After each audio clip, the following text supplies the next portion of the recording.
வணக்கங்க. இன்னைக்கு நம்ம பார்க்கக்கூடிய பதிவு என்னன்னு பார்த்தீங்கன்னா, தாடங்கி முத்ரா.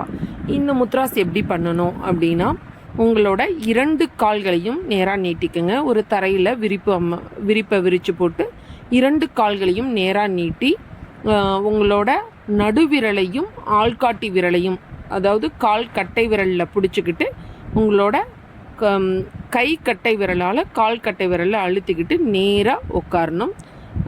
உட்காந்துட்டு உங்கள் முதுகு தண்டை நேராக வச்சுக்கோங்க. நான் பிக்சரில் கொடுக்குறேன், அதை பார்த்து தெரிஞ்சுக்கோங்க.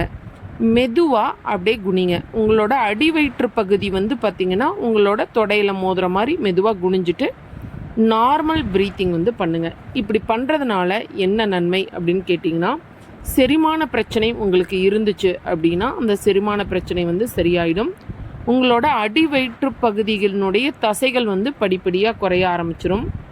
உங்களுக்கு மலச்சிக்கல் இருந்ததுனாலும் அது சரியாயிடும். அடுத்தது உங்களுக்கு பேக் பெயின் இருக்குது, இடுப்புக்கிட்ட ரொம்பவே வலிக்குது அப்படின்னா இந்த முத்ராஸ் பண்ணுறதுனால உங்களுக்கு அந்த பேக் பெயின் படிப்படியாக ரிலீஸ் ஆக ஆரம்பிச்சிடும். அடுத்தது இர்ரெகுலர் பீரியட்ஸ் இருக்கிறவங்களுக்கு பார்த்திங்கன்னா இந்த முத்ராஸ் பண்ணுறதுனால அந்த இர்ரெகுலர் பீரியட்ஸ் மாதிரி ரெகுலர் பீரியட்ஸ் வந்துடும்.